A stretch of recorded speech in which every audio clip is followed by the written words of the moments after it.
Hello. Hello. Bhagat ji sir साहब। सत साहिब जी। मैं सर जी इंदौर से बोल रहा हूँ। जी हेलो। जी बोलिए।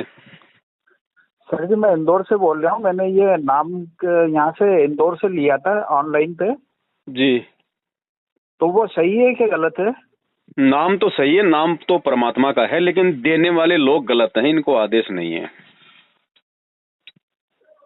तो सर जी क्या करूँ मैं?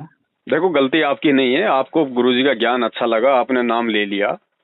हाँ अब जी। आपको अगर पता चल गया है तो अब यही करना है कि गुरुजी के आने तक जो भी नाम आपने वहां से ले लिया है और जैसी भी गुरुदेव ने मर्यादा बताई है, उन मर्यादाओं में रह के आपने अपना नाम का जाप करना है, बाकी अपना काम धंधा करना है, गुरुजी के जेल से बाहर आने का इंतजार करना है।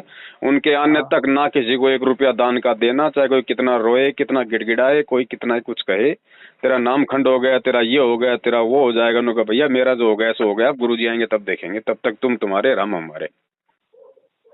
एक बार मैंने सर जी वहाँ पे आपका नाम लिया था तो ये लोग मेरे ऐसे चिढ़े। वो भड़क गए होंगे भगत जी। तो मैंने क्या करा कि मैंने बोला कि वो पवन दास जी को जो आप गलत बोल रहे हो, मैंने उनके उनके मुंह से तो मैंने सटीक जानकारी सुनी है।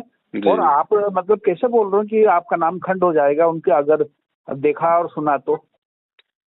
भगत जी, मतलब मेरे को इस प्रकार से जवाब देते थे ये लोग। भगत जी क्या है, ये मार्ग देखा देखी का नहीं है, अंधा होके चलने का नहीं है। भगत जी, हम सतलोक जाने की रिहर्सल कर रहे हैं। हम इतनी आसानी से कैसे सतलोक चले जाएंगे जब यहाँ पे हमारे भगत भाई हमारे को हमारे गुरु की आड़ में लूट लूट के खा रहे हैं। एक पीला पर्चा निकाल देंगे, कोई भी फर्जी ऑडियो निकाल देंगे, गुरु जी का आदेश, गुरु जी का आदेश। ऐसे तो काल हमारे को फिर ठग लेगा, आज ठग रहा है, हम कैसे सतलोक जाएंगे? अरे गुरु जी का आदेश क्या है? सबसे बड़ा गुरु जी का आदेश गुरु जी के सत्संग है, और कुछ नहीं है गुरु जी का आदेश। गुरु जी को सर राजनीति जी माफ करवाएंगे। करना। सर जी माफ करना, मेरे को 27 साल हो गए राधा स्वामी सत्संग से मैं जुड़ा हुआ हूँ व्यास से। जी जी जी और मैं जब भी गुरु जी का सत्संग सुना मेरा तो कलेजा फट रहा जब से। बिल्कुल। मैंने 2 साल पहले भी नाम लिया था मगर फिर वापस जाके मेरे को ऐसी तड़प लगी कि मेरे को फिर वापस 8 सितंबर को मैंने फिर से ऑनलाइन नाम लेके जी जी और जैसा भी मेरे से बनती है वैसी मैं सेवा करता हूँ सर। बस यही है भगत जी। देखो, मार्ग तो यही है पूरी दुनिया में, इस मार्ग के अलावा, इस गुरु के अलावा तो कोई है नहीं। अब रही बात, अगर यही सच्चा मार्ग है तो जाहिर सी बात है काल भगत जी इतनी आसानी से भक्ति थोड़ी करने देगा। फिर काल भी तो अपना पूरा दाव खेलेगा ना, हर तरीके से भक्तों में शंका पैदा करेगा, तोड़ने की कोशिश करेगा, गुरु और भगवान के प्रति कोई शंका पैदा करेगा। तो वही तो चल रहा है संगत में। कबीर साहिब जी की खुद की वाणी है भगत जी की, ये जो बिंद वाले जो होते हैं ना, जो परिवार वाले, ये भक्ति मार्ग का हमेशा भट्ठा बैठाते हैं भगत जी। धर्मदास जी का देख लो, गरीबदास जी का देख लो, नानक जी का देख लो, घर वाले ही सबसे ज्यादा बिगाड़ करते हैं। परमात्मा का पंथ हमेशा नाद पुत्रों से चलता है, वचन के पुत्रों से चलता है, जैसे आप और हम हैं। मेरे मालिक आपके आपके जवाब से तो ऐसा लगता है कि परमात्मा स्वयं मेरे को सत्संग सुना रहे हैं। भगत जी देखो, ये वाणियां परमात्मा की हैं, ज्ञान उस परमात्मा का है सारा भगत जी। मैं भी आपके जैसा ही आपका भगत भाई हूँ, लेकिन जो गुरु जी का ज्ञान है, ज्ञान को आधार बना के अगर हम बोलेंगे कोई बात को, भगत जी ये शब्द ही तो है। परमात्मा ने शब्द से तो सृष्टि रची है, कोई ये परमात्मा ने औजार लेके थोड़ी ना कोई ये पृथ्वी रची है, ये चांद तारे बनाए हैं। सारा ये शब्द का खेल है भगत जी। शब्द अगर सच्चा होगा, ज्ञान आधार से होगा और मर्यादित होगा तो अपना काम करेगा। सबसे बड़ी बात तो भगत जी यही देख लो, हम जिस संत की शरण में हैं भगत जी, वो दुनिया में सबसे अलग है, सबसे डिफरेंट है। अगर वो संत भी अगर राजनीति करेगा, आरक्षणबाजी करेगा, गुंडों की सीबीआई जांच का समर्थन करेगा, तो भगत जी फिर ये भक्ति रह कहाँ जाएगी? तो काल यही तो चाहता है ना कि इन भक्तों के आपस में ऐसी शंका पैदा कर दूं कि ये अंततः इस भक्ति को छोड़ दें। और गुरु भगत जी जेल में बैठ के परीक्षा ले रहा है, क्योंकि परमात्मा ने सतलोक लेके जाना है। 27 साल तक गुरु जी ने हमारे को अनमोल सत्संग दे दिए, दिन रात कर करके। भगत जी सतलोक जाने की परीक्षा है, वो भगत जी लेगा परीक्षा। तो हम बच्चे को स्कूल में भेजते हैं, 1 साल में उसकी 2 परीक्षा हो जाती है, ये तो सतलोक की परीक्षा है भाई। परमात्मा लेगा कि नहीं लेगा? साल भर तक अच्छा वो। जी भगत जी मेरे को एक चीज हमेशा सताती है कि जब भी मैं वो दंडवत के लिए जाता हूँ, आज हर हफ्ते जाता हूँ इतवार को। हम्म। और मेरी मन में शंका ये ऐसी जाती है कि ऐसा लगता है कि मैं गलत जगह आ गया हूँ। दंडोत करने कहाँ जाते हो? ये इंदौर में है, कोठी वहाँ पे कुटी कोट पर बना रखा है इन्होंने।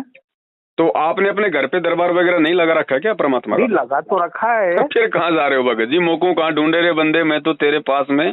आप रोज आरती करते हो, घटी में गंगा, घटी ही में यमुना, घटी ही में है जगदीश। परमात्मा को नामदान पे भगत जी गुरु जी ने क्या बताया? ये मंदिरों के बारे में गुरु जी ने क्या बताया कि भाई भगवान कोई पशु थोड़ी है जो पुजारी ने उसको मंदिर में बांध रखा है।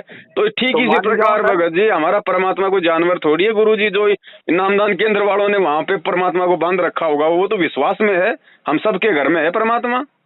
तो वहां तो नहीं जाओ ना अब। अरे भगत जी वहां तो शकल देखना बेकार है। ये सबसे बड़े परमात्मा के द्रोही हैं ये लोग, क्योंकि ये जितने भी कोऑर्डिनेटर हैं नामदान केंद्र वाले हैं भगत जी, इन सबको सच्चाई का पता है, सबको हकीकत का पता है। लेकिन अब क्या हो रहा है, अब आप और हमारे जैसे भक्तों के दान से इनका घर चल रहा है, इनका परिवार चल रहा है, बच्चों की फीस जा रही, मोबाइल का, लाइट पानी बिजली का। अब ये क्यों छोड़ेंगे भगत जी? क्यों भक्तों को सच्चाई बताएंगे? क्योंकि धंधा बंद हो रहा है ना। सही बात है सर भगत जी, मेरे को परेशानी थी तो बोला वो लगा दो आरती पूजा, 21,000 रुपये लगेंगे। बताओ तो भगत जी। अभी तो मेरा तो घर में खाने के लालन पड़ रहे हैं और आप 21,000 रुपये की बात करो। अब मेरे जैसा मान लो कोई गरीब है, मेरे जैसा कोई भक्ति कर रहा है परमात्मा से जुड़ के, बेचारे के घर में खाने को दाने नहीं हुए, 21,000 रुपये कहाँ से दे देगा? फिर वो तो मर जाएगा। फिर तो भगवान दोगला हो गया, जो पैसे देगा उसको तो लाभ देगा, बाकी नहीं देगा। तो बोले वो तो फिर आप जितना दोगे मालिक खुद देगा आपको, तो ये दुनिया दे रही, कोई ऐसा थोड़ी मालिक को। भगत जी इनसे पूछोगे तुम लोगों ने आज तक नालायक को कितनी बार ज्योति पाठ कराई? तुम बताओ ना, तुमने एक बार भी ज्योति पाठ करवाया क्या? तो तुम्हारे को सतलोक नहीं जाना क्या? संगत को भेजना है क्या सतलोक में? ये सारा भगत जी लूटपाट के अंदर है और यही परीक्षा चल रही है भगत जी। जो व्यक्ति ज्ञान को आधार बना के परमात्मा पे विश्वास करके जो संभल के जो इस भक्ति पे जो आदमी चल लेगा वो चल लेगा। बाकी भगत जी परमात्मा जबरदस्ती नहीं करेगा। देखो जबरदस्ती परमात्मा ने सतलोक में नहीं करी, हमारी आस्था उस काल में हो गई तो परमात्मा ने हमारे को रोका थोड़ी जबरदस्ती। बड़े भाई मेरे को एक ही सलाह दो, मैंने 27 साल से राधा स्वामी सत्संग से जुड़ा हुआ हूँ और मैं वहां से भी कट गया क्योंकि मैं जानता हूँ कि ये पूरा काल के नाम है जी, ये जी, मैंने सब मालिक का सत्संग सुनने से मेरे को बहुत बहुत दिल में ऐसी ठेस लगी है कि मैं उधर शकल भी नहीं देखी मैंने 2-1.5 साल भर से। तो देखो भगत जी 100 बातों की एक बात है, आप परमात्मा की शरण में हो, गुरुजी पूर्ण परमात्मा है, घबराने की आपको जरूरत नहीं है। गुरुजी के सत्संग ज्यादा से ज्यादा सुनो, ज्ञान को आधार बनाओ और जो अच्छे भगत है उनकी संगति में रहो। बाकी अपना जो भी है गुरुजी ने जो भक्ति क्रिया अपने को जो बता रखी है, अपना पाठ आरती सत्संग वगैरह अपने घर पे सुमरन अपना करो और अपना काम धंधा करो, घबराने की जरूरत नहीं है। हर रविवार को रात को 8 बजे हम लोग फेसबुक पे लाइव आते हैं, 4 घंटे लाइव चर्चा होती है पूरे भगत समाज में, वो मैं आपको भेज दूंगा। अगर कोई व्हाट्सएप नंबर है तो आप हर रविवार को आप जी हमारे साथ में मतलब जुड़ जाया करो। संगत में जो भी घटना हो रही है, क्या सही है क्या गलत है, मैनेजमेंट क्या कर रहा है क्या नहीं करना, हमें क्या करना है क्या नहीं करना चाहिए, गुरुजी क्या चाहते हैं, ये सारी चर्चा हर रविवार को होती है। जी मैंने आपको नंबर इसी बात पे लगाया, मेरा व्हाट्सएप नंबर भी यही है जी, और मेरे को समय समय पे आप मार्गदर्शन दे। भाई साहब मैं बहुत भटक गया हूँ। ना बिल्कुल मत भटको आप, बिल्कुल भटकने की जरूरत ही नहीं है भगत जी। अगर कोई आपको भटका सकता था तो केवल ये मैनेजमेंट भटका सकता था, और मैनेजमेंट के बारे में आपको सच्चाई का मालूम पड़ गया। अब दुनिया का कोई भी आपको भटकाने वाला नहीं है, क्योंकि परमात्मा पहला मैं मालिक का एक चमत्कार जो मेरे जीवन में नहीं देखा वो मैंने अभी देखा जी, कि मैं 27 साल से मैं गुटखा पाउच खाता था, वो नहीं छूट पाया मैं आज तक। और जिस दिन मैंने नाम लिया मैंने मतलब आज तक मैंने दर्शन भी नहीं करे कि सर गुटखा कैसा होता। अरे भगत जी यही तो है परमात्मा के गुण, यही तो परमात्मा अपने बच्चों में विश्वास पैदा करता है कि भैया 27 साल से जो तेरे से नहीं हो रहा था, लाख कोशिश करके भी वो देख मेरे से नाम लेते ही, मेरे सत्संग सुनते ही, मेरा नाम तेरे हृदय में प्रवेश करते ही। क्योंकि भगत जी वो मंत्र हैं जिन मंत्रों के लिए हम युगों युगों से भटक रहे हैं, ये वो परमात्मा जिसके लिए आत्मा युगों युगों से तड़प रही है। दूसरा मेरा परिवार के अंदर मतलब एक मकान का प्रॉपर्टी का विवाद था जो मतलब 3 साल से उड़ जाता, यहाँ तक कि मारा ठोकी करके मेरे को उन्होंने थाने तक पहुंचा दिया। जी, आज जी, वो इतने सीधे हो गए कि उल्टे 1-1 लाख रुपया उन्होंने मेरे से देके अपना हिस्सा ले लिया। जी जी जी।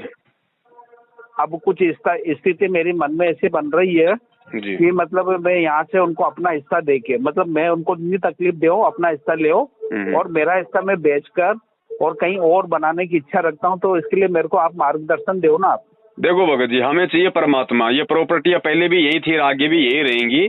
अगर आपका ऐसा कोई यदि योग बन रहा है, आप यदि चाहते हैं कि मैं सुख से मेरे भगवान की भक्ति करूं, मैं अपना अच्छा जीवन जीऊं, तो भगत जी इस भक्ति के लिए तो हम कुछ भी कर दें, वो बिल्कुल परमात्मा उसमें हमारे को दया दया करेंगे। हमें किसी का हक मारना भी नहीं है, हमें किसी का बेवजह खाना भी नहीं है, हमने केवल अपने हक का चाहिए। और हमारा हक भी अगर कोई छीनता है तो भगत जी हमने जबरदस्ती नहीं करनी। गुरुजी ने ये बताया कि फिर तू भगवान पे विश्वास रख, भगवान देगा तेरे को, ये दुनिया नहीं देने वाली। तो जिसका जो है उसका उसका दो, और अपना भगत जी परमात्मा की भक्ति के लिए शांतिपूर्ण तरीके से, अगर आपके मन में परमात्मा प्रेरणा कर रहे हैं, अलग से अपना मकान बनाओ, अलग से अपना रहो, अपनी भक्ति करो। बहुत अच्छी आपकी सोच है। मेरा मालिक, मैंने यही तो करा है। मैंने अभी इनसे 1 रुपया भी नहीं लिया। मैंने मकान पूरा बना के दिया, और 1 लाख रुपए की आज की वैल्यू नहीं, जबकि यूँ 10 लाख रुपए देना चाहिए। मैंने तो 1 लाख रुपए में दे दिया उनको। कोई बात नहीं भगत जी, वो भी अपने भाई बहन है, वो भी परमात्मा की आत्मा है। तकलीफ नहीं है, मगर हाँ। मैंने ये सोचा कि कल से मैं यहाँ से निकलूं भी ना, तो कल को मेरे ऊपर कलंकित नहीं हो और इन लोगों को मन में ऐसा नहीं लगे। देखो ऐसा है ना, अगर आपको ऐसा कोई डर है मन में, तो जो भी रिश्तेदार 2 4 5 10 हैं, उन सबको बुला के उनके बीच में बैठा के अपना सारा काम करो। वो तो करवा लिया, वो लोग तो इनके खिलाफ ही है। तो बस, तो फिर कोई दिक्कत नहीं भगत जी, फिर हमें दुनिया की तरफ नहीं देखना। अगर हम अगर परमात्मा की नजरों में सही हैं, हमने किसी के साथ में धोखाधड़ी नहीं करी, तो चाहे दुनिया हमारे ऊपर कितने लांछन लगाए भगत जी, हमें 1% भी उसकी कोई परवाह नहीं होनी चाहिए। हम भगवान की नजरों में पाक साफ रहे बस। तो ये केंद्र पे जो मैं गया था, इनको समस्या रखी थी, तो उन्होंने कहा कि बोले हम मालिक से अरदास करेंगे, वो फोन आएगा आपके पास, तो उस हिसाब से आप इसको कर लेना। कोशिश क्या आएगी भगत जी, 2 दिन बाद कह देंगे गुरुजी का आदेश आ गया, पाठ करवा दो 21,000 रुपए का। ये उनका जजमेंट है, और क्या। ठीक है, अब जो भी मन में शंका होगी मैं भैया आपसे पूछ लिया करूंगा। पूछो, और जो भी और कुछ बात हो, सबसे पहले अपने घर पे अपने बंदी छोड़ को दंड प्रणाम करके परमात्मा के सामने अपनी अर्जी लगाओ। सबसे पहले मालिक अंतर्यामी है, अंतर्यामी हाँ। एक तू आत्म के आधार, जो तुम छोड़ो आत्म मुझे कौन उतारे पार। गुरुजी अंतर्यामी भगत जी आपके सोचने से पहले कि मालिक जानता है कि मेरे बच्चे को क्या दिक्कत है, क्या सोच रहा है, क्या मांगेगा। तो सबसे पहले अर्जी दंडोत करके अपने गुरुजी को लगाओ। उसके बाद में फिर गुरुजी जैसे भी आपको प्रेरणा करे, फिर आप अपने भगत भाइयों से बात करो, सलाह मशवरा करो, उसमें कोई दिक्कत नहीं। यहाँ पे जितने भी भगत भाई हैं ना, मतलब सारे वहीं से जुड़े हुए हैं, और मतलब कोई भी अच्छी सही जानकारी देता ही नहीं, और उल्टे ही अपने को सलाह देता कि वहाँ पे ये दान करो, वहाँ पे ये पुण्य करो, सेवा ऐसा करो, ऐसा करो। अभी थोड़े भ्रमित हैं भगत जी, लेकिन ऐसी बात नहीं है। धीरे धीरे परमात्मा के और बच्चे भी जाग रहे हैं, उनके माध्यम से बहुत जाग रहे हैं। थोड़ा समय लगेगा, क्योंकि ये ज्ञान का मार्ग है। जबरदस्ती का मार्ग होता तो परमात्मा कान पकड़ के कब का समझा देता, लेकिन ये जबरदस्ती का मार्ग नहीं है, इसमें थोड़ा समय लगेगा। जब तक जीव खुद अपनी बुद्धि से, अपने विवेक से कोई फैसले नहीं लेगा, तब तक उसको परमात्मा उसको आगे बढ़ने की प्रेरणा नहीं करेगा। क्योंकि अगर हमें सतलोक जाना है तो मैंने भगत जी यहीं पे हमारे को हर चीज, आंख नाक कान हमारे को खोल के चलने पड़ेंगे, इतना हमारे को मतलब बुद्धिमान होना पड़ेगा। तो समय थोड़ा लगेगा, ऐसी बात नहीं है। सब लोग जागेंगे, जैसे आपके समझ में आई है ऐसे सबके समझ में आएगी, लेकिन थोड़ा समय लगेगा। ठीक है भगत जी, आपने बहुत अच्छा तरीके से समझाया। जो मेरे को 2-3 दिन से मन में शंका थी, वो आज आपने क्लियर कर दी, और पहली बार मैंने फोन लगाया, पहली बार में मेरी आपसे बातचीत हो गई। कोई बात नहीं, दया परमात्मा की। और अभी जो 2 दिन पहले संडे को हम जो लाइव आए थे फेसबुक पे 4 घंटे, उसका वीडियो है, मैं आपको इसी नंबर पे डाल देता हूँ, आप उसको भी देखना। ठीक भैया, बहुत सत साई भगत। बहुत धन्यवाद।